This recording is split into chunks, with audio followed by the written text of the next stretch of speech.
Hello students, good morning to all of you. This is your Chandra ma'am and this is your English class. Today we are going to learn about a basic concept of English language, that is parts of speech. बिना parts of speech के हमें English बहुत complicated लगता है, बहुत hard लगता है. ऐसा लगता है कि हमें इंग्लिश आता ही नहीं, हम इंग्लिश में बिल्कुल ज़ीरो हैं. हाँ, कुछ भी अगर जानना है ना उसके बेसिक तो हमें जानना होता है. ऐसे ही हमें आज इंग्लिश के बारे में भी बेसिक जानना है. तो शुरू करते हैं बेसिक. कहाँ से? इंग्लिश से. तो इंग्लिश क्या है हमारे? इंग्लिश होते हैं एक लैंग्वेज. पढ़ते हैं धीरे धीरे. देखो इंग्लिश क्या है? इंग्लिश होते हैं लैंग्वेज. क्या होते हैं? लैंग्वेज, जिसके अंदर आते हैं 44 साउंड्स. कितने साउंड्स? 44 साउंड्स. और आते हैं लेटर्स. कितने लेटर्स आते हैं? कितने लेटर्स आते हैं? 26 लेटर्स. कभी भी ये मत कहना कि 26 अल्फ़ाबेट. नहीं, अल्फ़ाबेट तो पूरा को कहते हैं ना, जितने लेटर्स है ना पूरा को हम बोलते हैं अल्फ़ाबेट. उसके जो कलेक्शन ऑफ वर्ड लेटर होते हैं ना, वो लेटर से क्या बनते हैं? वर्ड बनते हैं. उसके बाद आते हैं पार्ट्स ऑफ स्पीच. अच्छा एक बात बोल दूँ, जैसे कि ये जो साउंड है ना, इस साउंड के अंदर 20 साउंड्स ऐसे होते हैं. देखो 20 साउंड्स ऐसे होते हैं जो कि वावेल साउंड्स होते हैं. 20 वावेल साउंड होते हैं, पर 24 क्या आते हैं? कॉन्सोनेंट. अच्छे से देखो, एरो कहाँ से आया है? साउंड से. तो अच्छे से ध्यान रखना है. 20 वावेल साउंड्स, 24 कॉन्सोनेंट साउंड. क्या है? कॉन्सोनेंट. अच्छा मैं साउंड पे लिखती हूँ ताकि तुम लोग समझ पाओ, और कॉपी करना है तो पॉज करके कॉपी भी कर सकते हो. और लेटर्स कितने आते हैं? 26 लेटर्स. 26 लेटर्स. इसके अंदर आते हैं 5 वावेल. और क्या आते हैं? 21. देखो मैंने शॉर्ट में लिखा है कॉन्सोनेंट. ठीक है, बाकी तुम लोग थोड़ा अच्छे से लिख लेना. इतना हमारे हो गए. इंग्लिश क्या है? एक लैंग्वेज है जिसे क्या बनते हैं? एक साउंड्स बनते हैं. साउंड्स, उसके बाद आते हैं लेटर्स. लेटर्स से बनते हैं वर्ड. वर्ड्स जो बनते हैं उसको हम बोलते हैं पार्ट्स ऑफ स्पीच. क्योंकि कुछ भी बनाने के लिए हमें तो वर्ड चाहिए. वर्ड से पहले हमें लेटर्स चाहिए. लेटर्स के बिना हम वर्ड तो नहीं बना पाएंगे. तो वो जो लेटर का कलेक्शन होता है ना, अभी क्या है? Collection of letters. collection of letters. Collection of letters को हम बोलते हैं word. Okay, collection of letters को हम बोलते हैं वर्ड. अभी हमने जाना है कि हमें क्या जाना है? Parts of speech. हमारा मेन टॉपिक क्या है? Parts of speech. तो पार्ट्स ऑफ स्पीच का अगर जाना है तो पार्ट्स ऑफ स्पीच के अंदर क्या क्या आते हैं वो हमें जानना है. तो पहले तो हम थोड़ा इंट्रोडक्शन ऐसे बोल सकते हैं ना कि जो हम बचपन से पढ़ते हैं कि नाउन, प्रोनाउन, वर्ब, एडवर्ब, बहुत कुछ ऐसे ऐसे हमने पढ़ा है ना. क्योंकि बचपन से हमने जितने भी सीखा है ना अभी तक, उसमें कहीं ना कहीं नाउन तो हमने पढ़ा है. बेसिक जो होते नाउन, प्रोनाउन. जैसे तुम्हारा कुछ तो नाम है ना, वही नाउन है. लेकिन तुम्हारे नाम के सिवा अगर मैं तुमसे ऐसे बात करूँ ना, तुम करके, ये तुम क्या है? प्रोनाउन है. और तुम्हारे बारे में मुझे अगर कुछ अच्छा बुरा बोलना है तो कैसे बोलूँगी? एडजेक्टिव से है. एडजेक्टिव से ही हम बोलेंगे ना. तुम्हारे बारे में कुछ भी अगर मुझे अच्छा या बुरा बोलना है वो हम बोलेंगे एडजेक्टिव थ्रू. लेकिन तुम क्या कर रहे हो, क्या खा रहे हो, कहाँ जा रहे हो, तुम्हारे पास क्या है, वो सब बोलना है तो हमें चाहिए वर्ब. तुम्हारे पास क्या है, तुम क्या खा रहे हो, मतलब खाने का जो एक्शन हो रहा है इसको हम बोलते हैं वर्ब. अब वर्ब को भी किसी ना किसी ने क्वालिफाई करते हैं ना, तो वो क्या होता है? एडवर्ब. उसको हम बोलते हैं एडवर्ब. तो एक एक करके हम लोग थोड़ा थोड़ा कोशिश करते हैं सीखने की. ठीक है, ज़्यादा नहीं, थोड़ा थोड़ा करके हम सीखने की कोशिश करते हैं. इसको हम इरेज करते हैं ताकि तुम लोगों को थोड़ा अच्छे से दिखा पाओ, वरना जगह बहुत स्मॉल है ना, छोटा सा जगह है.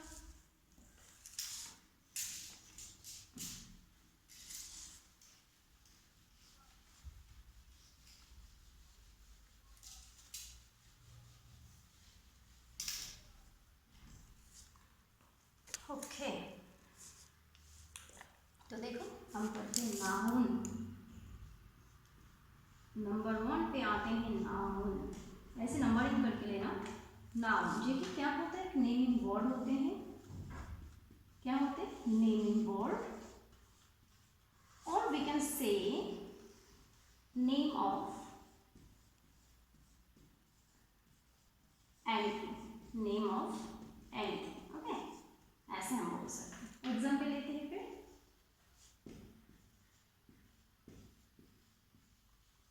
Snehal is my friend, Snehal is my friend. तो ये क्या है, हमारे नाउन है ना, ये हमारे नाउन। अभी एक ही शब्द हम देखते हैं प्रोनाउन, क्योंकि इसके साथ बहुत रिलेट करता है प्रोनाउन। प्रोनाउन, प्रोनाउन क्या होता है, जो कि एक नाउन को रिप्रेजेंट करते हैं। एक नाउन को रिप्रेजेंट जो करता है ना, उसको ही हम बोलते हैं प्रोनाउन। तो जैसे Snehal is my best friend, अगर स्नेहल को प्रोनाउन से रिप्रेजेंट करना है तो हम कैसे करेंगे, she is my friend, she is my friend. क्योंकि वो फीमेल है ना, वो एक गर्ल है, गर्ल के लिए हम क्या यूज़ करते हैं, हम शी यूज़ करते हैं। अगर वो बॉय होता तो हम ही यूज़ करते। अभी वो शी है क्योंकि एक गर्ल है ना, तो हम बोलेंगे, इसी एग्जाम्पल को अगर हमें लिखना है तो हम बोलेंगे, सॉरी मैं पहले ये लिखती हूँ, रिप्रेजेंट्स अ नाउन, उसको तो मैंने लिखा है, रिप्रेजेंट्स अ नाउन। फिर हम लिखते हैं example, she is my friend, I have a pet cat। ये दोनों क्या है, ये दोनों हैं प्रोनाउन,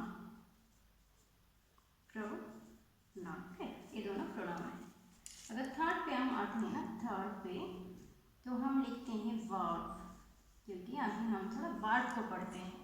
वर्ब क्या क्या होता है, वर्ब होता है कैसे कि जो कि तुम्हारे पास हैं वो सब भी वर्ब के अंदर आते हैं। ऐसा नहीं है ना, हमने बचपन से ऐसा सुना है कि जो एक्शन होते हैं उसको हम बोलते हैं वर्ब। नहीं, कोई भी क्रिया हम बोलते हैं ना, कोई भी काम हम करते हैं उसको ही हम वर्ब बोलते हैं। नहीं, ऐसा नहीं होता है, हर कोई ऐसा काम थोड़ी ना होता है। जैसे वो मेरे पापा है, इसमें कौन सा काम है, कोई काम नहीं है ना। ये मेरे मार्कर है, कौन सा काम है, कोई काम नहीं है ना, तो एक्शन कैसे हुआ। तो इसमें एक्शन भी आते हैं, हैपनिंग भी आते हैं, पोजीशन भी आते हैं। तो एक एक करके ना हम देखते हैं कि इसमें क्या क्या है। देखो इसमें आते हैं एक्शन, एक्शन, पोजीशन,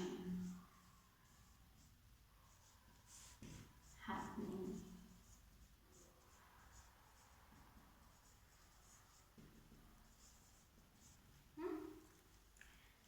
जैसे he runs fast, वो तेज दौड़ता है, वो तेज दौड़ता है। ये दौड़ता है ना, ये है एक्शन वर्ब। अभी पोजीशन पे अगर बात करें तो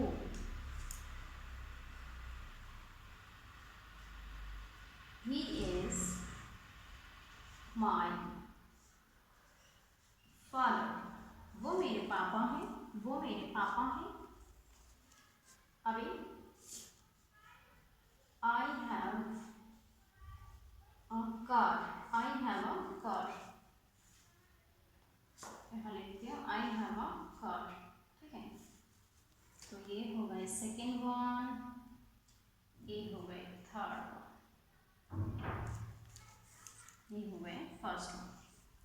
He runs fast, he is my father, I have a car। तुम्हारे पास कुछ है, वो मेरे पापा हैं। He runs fast, I have a car, मतलब मेरे पास अगर कुछ है, मेरे पास एक कार है, वो मेरे पापा हैं, वो दौड़ता है, तेज दौड़ता है। तो इसमें क्या है, दौड़ने का, दौड़ना क्या काम है, बाकी किसमें काम दिख रहा है, काम दिख रहा है क्या, नहीं ना। तो ऐसा नहीं है कि सिर्फ एक्शन ही वर्ब होते हैं, पोजीशन भी होते हैं, हैपनिंग भी होते हैं। ठीक है, अभी देखो फिफ्थ वन, हमने फोर्थ वन तक पढ़ा है नहीं, थर्ड, अभी फोर्थ को देखते हैं। फोर्थ में क्या आएगा,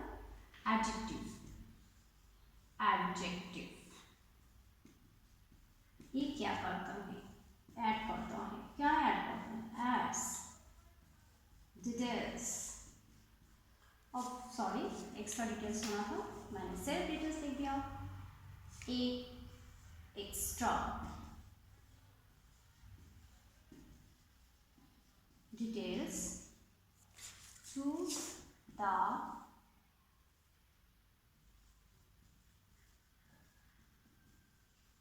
meaning of a noun or pronoun।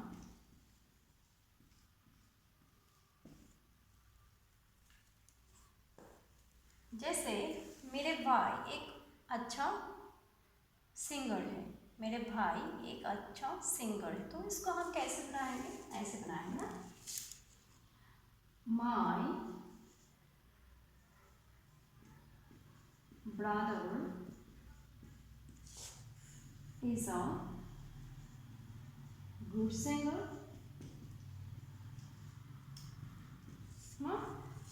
My brother is a good singer।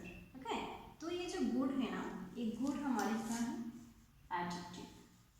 My brother is a good singer, ठीक है, My brother is a good singer, ये हमारे क्या बन गए, गुड हमारे एडजेक्टिव बन गए। अभी हम पढ़ते हैं थोड़ा सा फिफ्थ कंजंक्शन पढ़ते हैं, हम एडवर्ब ना थोड़ा लास्ट में पढ़ेंगे।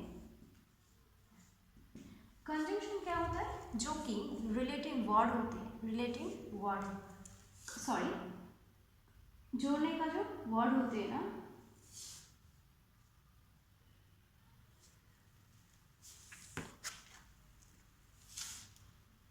रिलेटिव वर्ड नहीं बोलेंगे हम, इसको बोलेंगे जॉइनिंग वर्ड। क्या बोलेंगे, जॉइनिंग वर्ड। रिलेटिव हम बोलेंगे प्रीपोजिशन को, प्रीपोजिशन को हम बोलेंगे। तो ये जो है ना, देखो एक एग्जांपल लेती हूँ, जैसे he is ill, so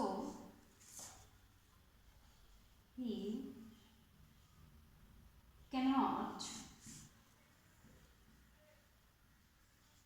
play with you। Okay? He is ill, so he cannot play with you। वो क्या है, वो बीमार है, इसीलिए वो तुम्हारे साथ नहीं खेल सकते, ठीक है, वो तुम्हारे साथ नहीं खेल सकते, वहाँ है बात, ठीक है। इसके बाद हम लेते हैं 6 को, जो आते हैं प्रीपोजिशन। हमने जिक्र जो किया है ना, preposition,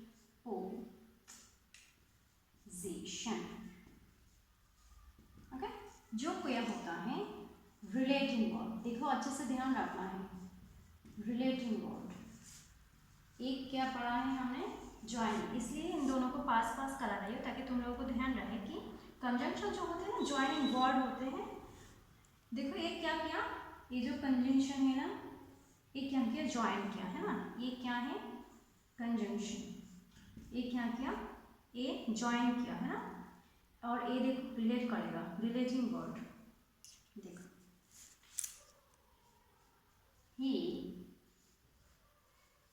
comes to me, he comes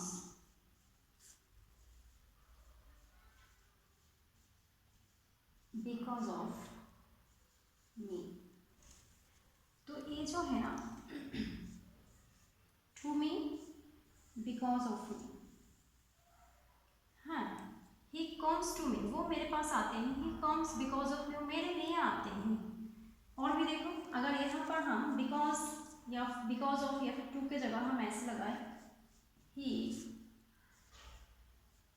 comes for me, for me, तो ये जो for है ना, ये भी हमारी क्या है, प्रीपोजिशन है। तो थोड़ा ध्यान रखना है कि अकॉर्डिंग टू मीनिंग चलना है, अकॉर्डिंग टू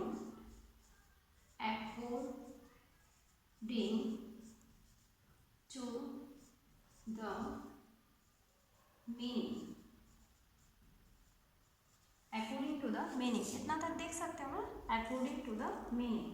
तो अकॉर्डिंग टू द मीनिंग ही हमें चलना है, तभी हमें पता चलेगा कि ये क्या है। तो ही कम्स टू मी, वो क्या करते हैं, मेरे पास आते हैं। तो ये टू मी है ना, ये जो टू मी है ना, ये टू मी क्या कर रहा है, ये रिलेट कर रहा है, ही को मेरे साथ रिलेट कौन कर रहा है, टू, ये जो आ रहा है कहाँ आ रहा है, मेरे पास, तो ये मेरे पास को कौन रिलेट कर रहा है, टू, ऐसे मेरे पास आ रहा है ना, मेरे लिए आ रहा है, बिकॉज ऑफ, ऐसे ही कम्स फॉर में मेरे लिए आते हैं, ये जो फॉर है ना ये मेरे रिलेट कर रहा है ना, रीजन बता रहा है ना फॉर, तो इसलिए हमने कहा कि अकॉर्डिंग टू द मीनिंग के हिसाब से हमें देखना है कि प्रेपोजिशन कैसे कैसे आ रहा है। देखो एक ही सेंटेंस है ना, लेकिन प्रेपोजिशन में हमने बदल दिया, अलग अलग मीनिंग भी बदल दिया है ना, तो ऐसे ही करना है हमें। देखो अभी हमारे आते हैं एडवर्ब, सेवेंथ वन को हम देखते हैं, हम एडवर्ब पढ़ेंगे अभी, ओके। एडवर्ब, एडवर्ब इसको देखो, ये क्या होता है ना, ये बहुत सारे ऐसे कि एक्शन, पोजीशन सब कुछ होते हैं, तो हम ऐसे लिखते हैं, एक्शन के बाद थोड़ा ऐसे छोड़ो, फिर देखो ये जो है ना एडवर्ब, एडवर्ब को हम पहचानने के लिए कुछ वर्ड हमें ध्यान रखना है। तुम लोग अगर WH फैमिली के बारे में पढ़ा है ना, जैसे वाई, वेयर, व्हेन, ये सब पढ़ा है ना, तो उसको यहाँ काम आना है। कैसे, देखो जैसे वो तेज दौड़ता है, वो धीरे दौड़ता है, वो धीरे बोलता है, वो कल आया था, ऐसे जो वो वहाँ गया था, तुम यहाँ आओ, तो ये जो प्रोसेस हम कर रहे हैं ना, इसके अंदर देखो हर जगह एक ना एक वो वाई, हाउ ऐसे क्वेश्चन करके देखो, कुछ ना कुछ आंसर निकल के आएगा, तो उसके थ्रू हमें जानना है कि एडवर्ब कैसे निकालना है। जैसे कि हम देखो ऐसे मैं थोड़ा बना देती हूँ तुम लोगों को चार्ट, जैसे how, why, when, where, okay. तो मैं एक दो एग्जांपल देखो लिखती हूँ, जैसे he came last night, वो कब आया था, वो कब आया था, लास्ट नाइट, तो ये जो लास्ट नाइट है ये हमारे एडवर्ब है, एडवर्ब, ओके। जैसे वो धीरे बोलता है, he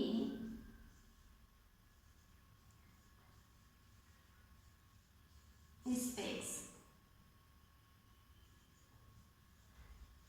slowly, वो धीरे बोलता है, ही शी कुछ भी लगाओ, नाम लगाओ या फिर कुछ लगाओ, he speaks slowly, जैसे you can run fast, तुम तेज दौड़ सकते हो, you can run fast, तुम तेज दौड़ सकते हो, ये जो तेज दौड़ सकते हो, कैसे दौड़ सकते हो, तेज, स्लोली, ये क्या है, सारे के सारे ये जो है ना एडवर्ब होते हैं, क्या है, एडवर्ब हो गया ना, एडवर्ब, ठीक है, एडवर्ब। और एक बचता है, उसको हम बोलते हैं इंटरजेक्शन, इंटरजेक्शन, तो इंटरजेक्शन क्या होता है, वो हमारा लास्ट टॉपिक है। देखो इतना समझ आया ना, जो हमने अभी तक पढ़ा है उसको तो समझ आया ना, तो अभी लास्ट टॉपिक क्या है, तो हम लास्ट वन को देखते हैं, सेवेंथ वन, जो कि होता है इंटरजेक्शन,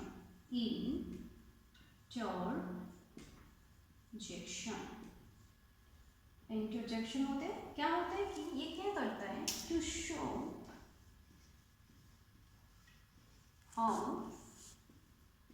सडन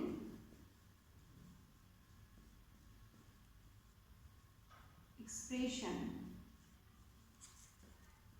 और इमोशन, क्या करते हैं, कोई भी सडन जो होते हैं हमारे साथ, जिसमें हम खुश हो जाते हैं, चिल्लाते हैं ना, कोई भी हम एक्टिविटी करते हैं तो उसको हम बोलते हैं इंटरजेक्शन। इसको हम कैसे दिखाते हैं, देखो एक छोटा सा बस वर्ड लिखती हूँ मैं, ठीक है। जैसे कुछ दुख की हम सुनते हैं ना, तो हम बोलते हैं उफ, ऐसे बोलते हैं ना। और कभी भी हम ऐसे कोई जीत गया है या हम कुछ प्ले कर रहे थे, हम उसमें जीत गए हैं, विनर हो गए, तो हम चिल्लाते हैं ना, उसमें भी ब्रावो बोलते हैं ना, देखो ऐसे बोलते हैं ना, उस पर इस साइन भी लगाते हैं, आप देखो ब्रावो बोलते हैं ना, ऐसे ऐसे बोलते हैं ना, उसको हम क्या बोलते हैं, interjection, to show a sudden expression और emotion, to show a sudden expression और इमोशन, क्या करते हैं, दिखाते हैं, क्या दिखाते हैं, एक सडन एक्सप्रेशन जो सडनली होता है ना, ऐसे टाइप के जो एक्सप्रेशन होते हैं और इमोशन होते हैं। इमोशन जैसे कि कोई दुख समाचार हम सुनते हैं ना, उसमें हम दुख मनाते हैं, तो उस टाइम हम सैड हो जाते हैं और वो बोलते हैं ना, तो उसको हम क्या करते हैं, इमोशन या कुछ भी ऐसे एक्सप्रेस करते हैं। ब्रावो, जब हम बहुत खुश होते हैं तो हम बोलते हैं ना, तो इसको हम क्या बोलते हैं, इंटरजेक्शन। इसके तक हमने पार्ट्स ऑफ स्पीच को पढ़ा है। अगर कहीं भी कोई भी डाउट है तो नेक्स्ट क्लास में मुझे बताएं, ठीक है, वो मैं सॉल्व करने की कोशिश करूँगी। और कहीं भी अगर गलती नजर आए उसको भी मुझे बताएं, ताकि मैं उसको नेक्स्ट क्लास में सही कर पाऊँ, ठीक है। Okay, take care, bye.